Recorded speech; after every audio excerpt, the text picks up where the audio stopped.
वालेकुम वरहमतुल्लाहि वबरकातुहू।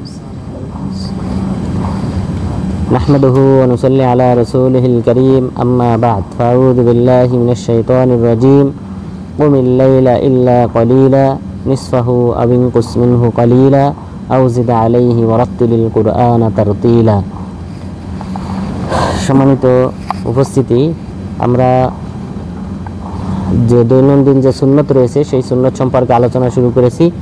তো ইতিমধ্যে আমরা তাহাজ্জুদ সালাত সংক্রান্ত প্রায় অধিকাংশ আলোচনা ইতিমধ্যে শেষ করে ফেলেছি।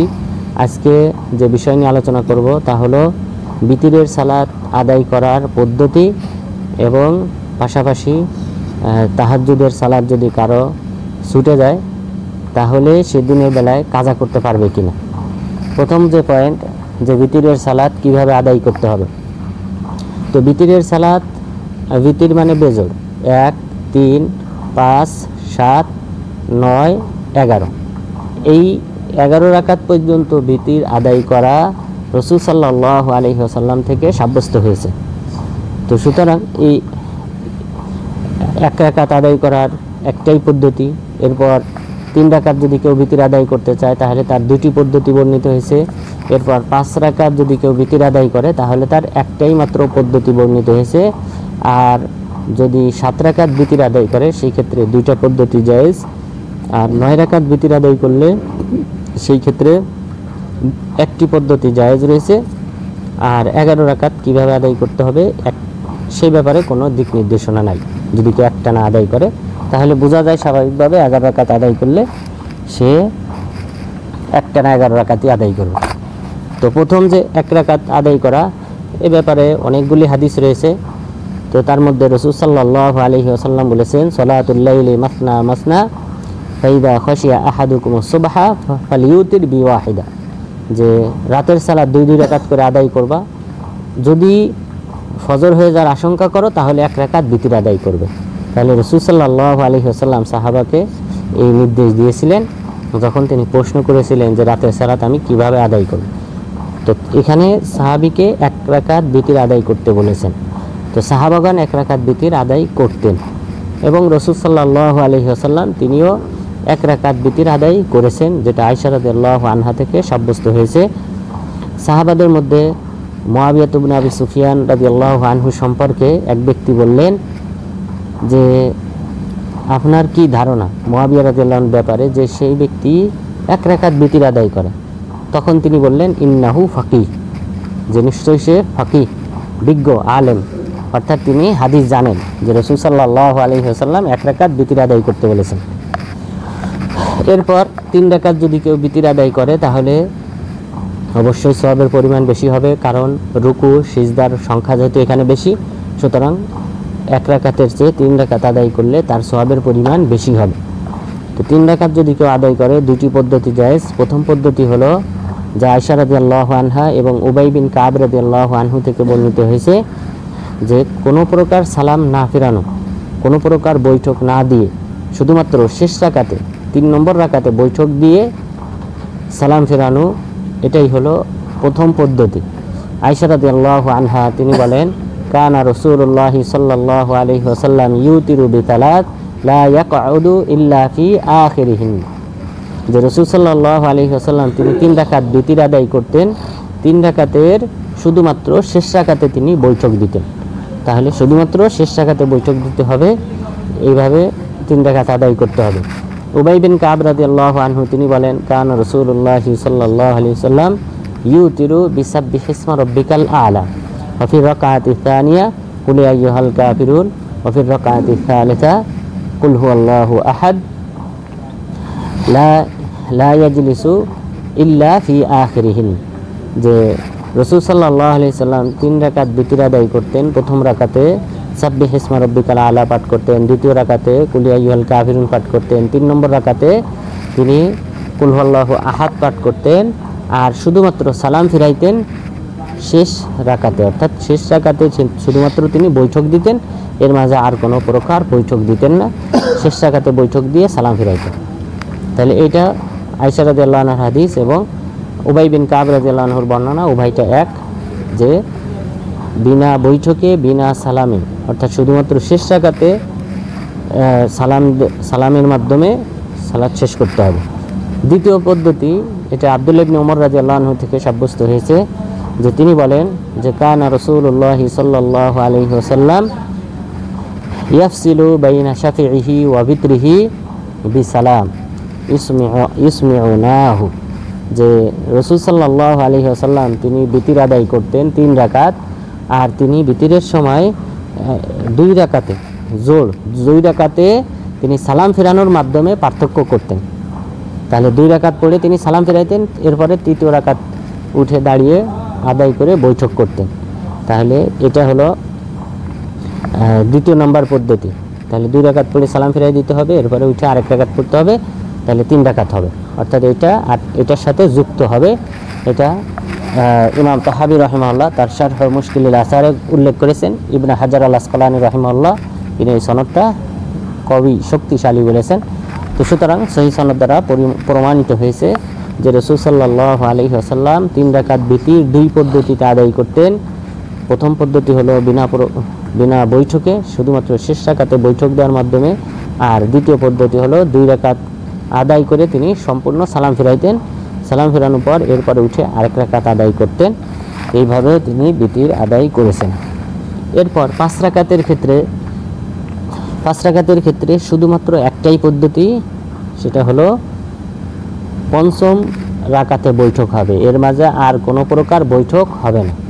অর্থাৎ এখানে যেমনভাবে 3 রাকাতের ক্ষেত্রে যেমনভাবে 2 রাকাতে সালাম ফেরানো হয়েছে, অনুরূপভাবে 4 রাকাতে সালাম ফেরানো হবে, এটা জায়েজ নেই, এটা বর্ণিত হয় নাই। শুধুমাত্র রাসূল সাল্লাল্লাহু আলাইহি ওয়াসাল্লাম থেকে একটাই পদ্ধতি বর্ণিত হয়েছে যে তিনি শেষ রাকাতে, পঞ্চম রাকাতে তিনি শুধুমাত্র বৈঠক করতেন, সালাম ফেরাইতেন। এটা 2জন সাহাবী থেকে বর্ণিত হয়েছে। আয়েশা রাদিয়াল্লাহু আনহা তিনি বলেছেন রাসূল সাল্লাল্লাহু আলাইহি ওয়াসাল্লাম কানা ইউতিরু বিখামস লা ইয়াজলিসু মিনহা ফি শাই ইল্লা ফি আখিরিহিন, যে রাসূল সাল্লাল্লাহু আলাইহি ওয়াসাল্লাম 5 রাকাত বিতির আদায় করতেন, তিনি শুধুমাত্র পঞ্চম রাকাতে বৈঠক করতেন।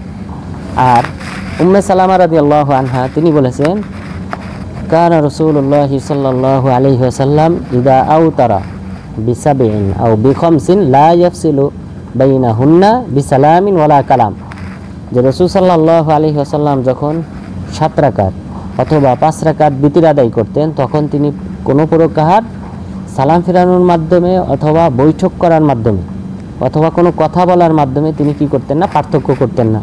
তার মানে তিনি শুধুমাত্র 7ম রাকাতে বৈঠক করতেন অথবা 5ম রাকাতে বৈঠক করতেন, এর মাঝখানে কথা বলার মাধ্যমে অথবা সালাম ফেরানোর মাধ্যমে তিনি কি করতেন না, এই সালাতকে বিচ্ছিন্ন করতেন না।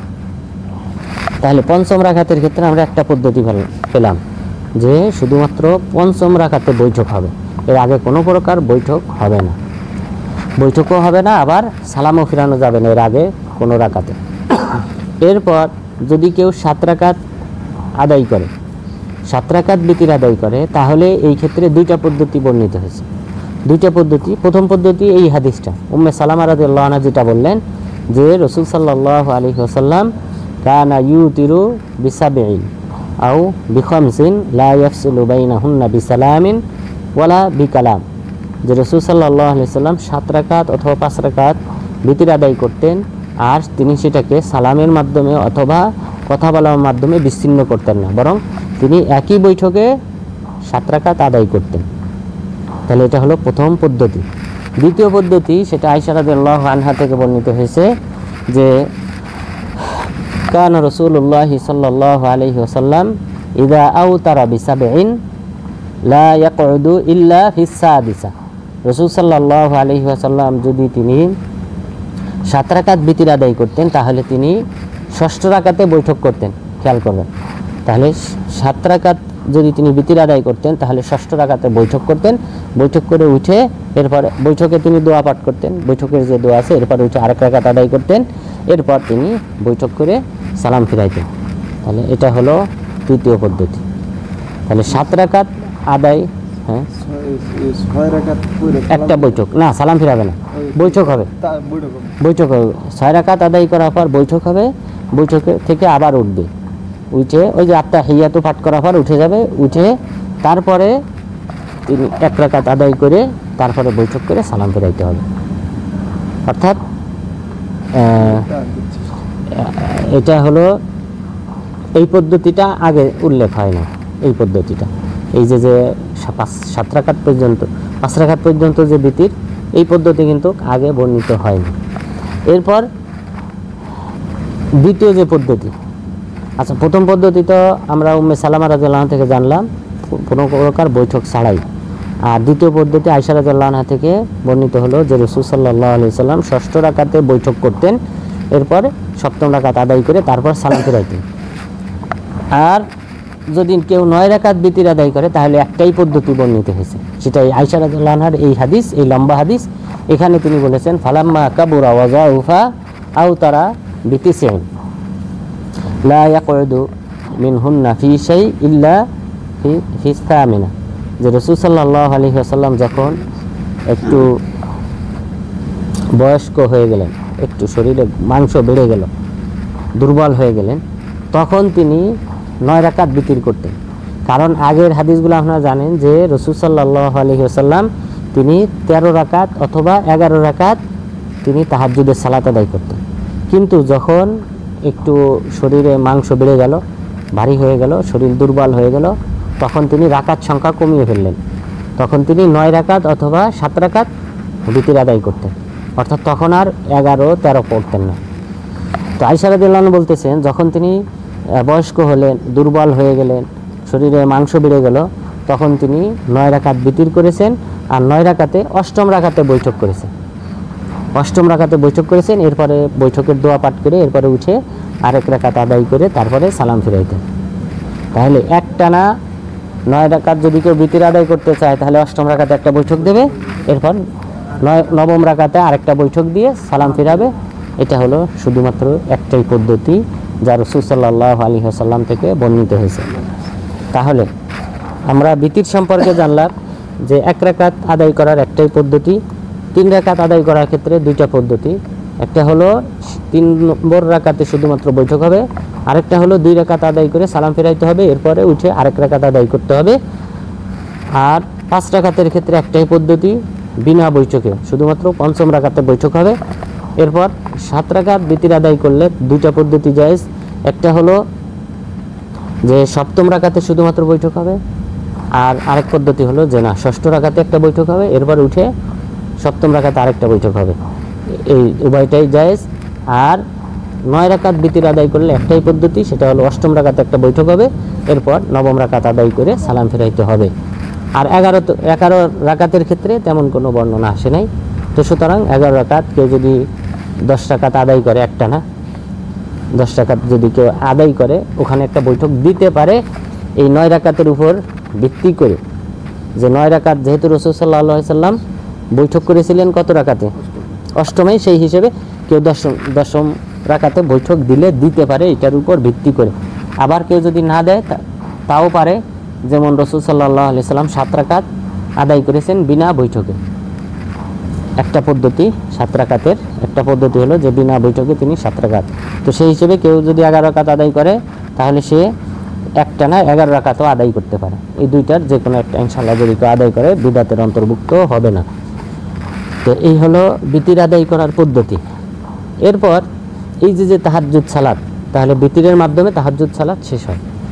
তো তাহাজ্জুদ সালাতের ক্ষেত্রে রাসূল সাল্লাল্লাহু আলাইহি ওয়াসাল্লাম যে আমল করতেন তার মধ্যে অন্যতম একটা আমল হলো তিনি তার স্ত্রী ফ্যামিলিদেরকে তাদেরকে ডেকে উঠাতেন।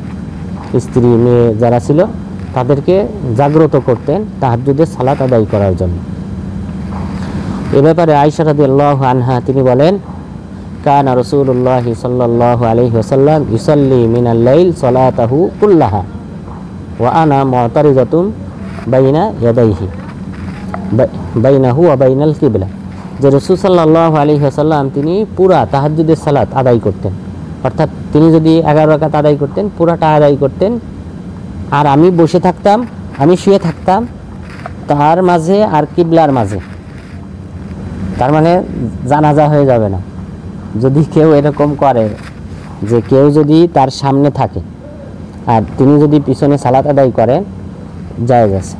আয়েশা রাদিয়াল্লাহু আনহা বলেছেন আমি তার সামনে বরাবর থাকতাম, তিনি তাহাজ্জুদের সালাত আদায় করতেন, আমি শুয়ে থাকতাম।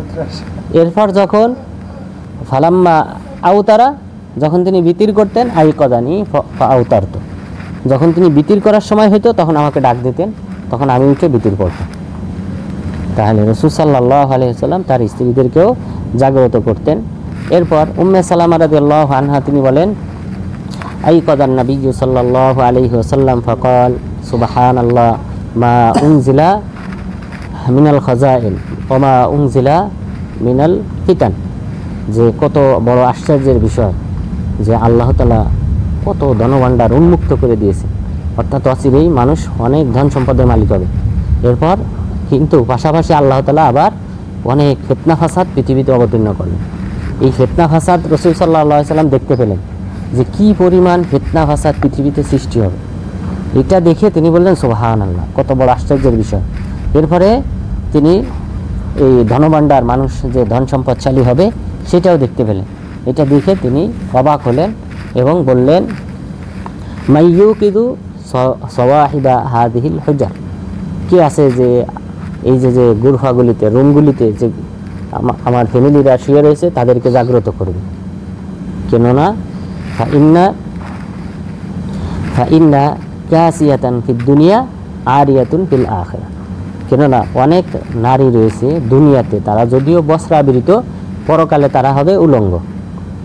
অর্থাৎ অনেক নারী আছে যারা দুনিয়াতে যে পোশাক পরে আসলে সেটা পর্দার জন্য পরে না, পাতলা মিহি অথবা বডি প্রকাশ পায়, কোনো একাংশ খোলা থাকে, এরকম অনেক মহিলা থাকবে দুনিয়াতে, পরকালে এদের গায়ে কোনো বস্ত্র থাকবে না।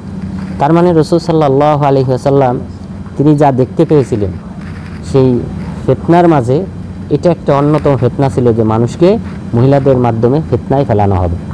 তো এখন আমাদের দেশে এবং পুরা বিশ্বে এই যে সকল গায়িকারা রয়েছে, নায়িকারা রয়েছে, এদের মাধ্যমে কিন্তু যুব সমাজ ধ্বংস হয়, যুব সমাজ এদের দ্বারা কিন্তু প্রভাবিত হয়, এদেরকে তারা নিজেদের আদর্শ মডেল মনে করে।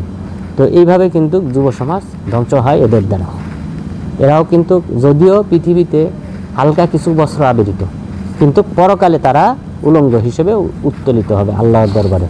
তো আল্লাহ তাআলা তাদেরকে অপমানিত করবেন, লাঞ্ছিত করবেন। তো এই কারণে রাসূল সাল্লাল্লাহু আলাইহি ওয়াসাল্লাম তার ফ্যামিলিদেরকেও তাহাজ্জুদের সালাতের প্রতি উদ্বুদ্ধ করলেন, কারণ এই ইবাদতের মাধ্যমে মানুষ কিন্তু এই সকল অন্যায়, অশ্লীল, ফাহিশি কথা, কাজ, ফিতনা ইত্যাদি থেকে হেফাজত পাবে। যেহেতু মহান রব্বুল আলামিন বলেছেন, ওয়া আকিমিস সালাহ ইন্নাস সালাতা তানহা আনিল ফাহশাই ওয়াল মুনকার, যে তুমি সালাত আদায় করো, কেননা সালাত মানুষকে অন্যায়, অশ্লীল, ফাহিশি কথা এবং কাজ থেকে বিরত রাখে।